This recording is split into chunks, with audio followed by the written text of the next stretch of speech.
In early 2011, the governments in the United States and Canada welcomed the name Salish Sea as the umbrella name for the Strait of Georgia, the Strait of Juan de Fuca, and the Puget Sound.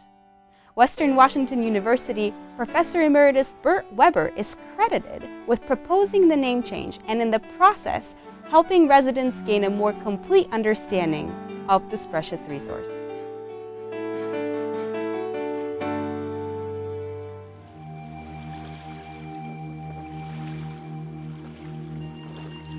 Everybody knows the Strait of Juan de Fuca, Georgia Strait in British Columbia, and Puget Sound. It's been thousands of years that humans have lived around the boundaries of the Salish Sea, but only until the 1990s that it was recognized as a distinct entity.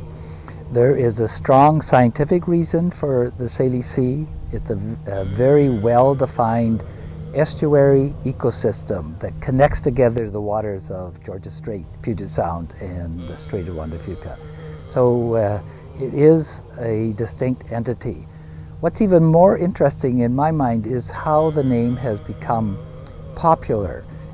Not everybody knows where it is yet, but if you start looking at how the Salish Sea name is being used, there's no question that it is here to stay. And so that means it's also serving some need that people have about this place that we all live in. The Salish Sea name, I think, has its roots in the oil transportation industry.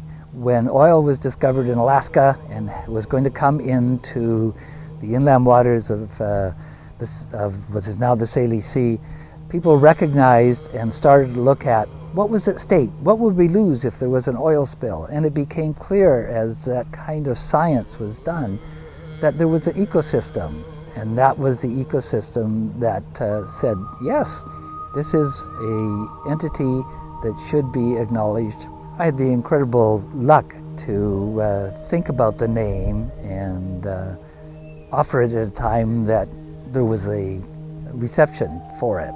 And I'm a biologist by background, and that's what biologists do. If there's something there, you name it.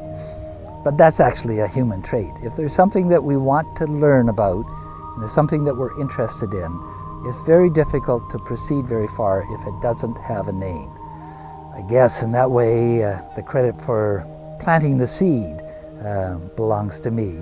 But as I've said to many people, if the Salish Sea is going to be something that is valuable and something that is useful, it has to be accepted and promoted by everybody. It involved people in Canada as well as the United States, and people from the Canadian First Nations and the Salish tribes in the state of Washington, all of whom found excitement about the possibility of it becoming a name.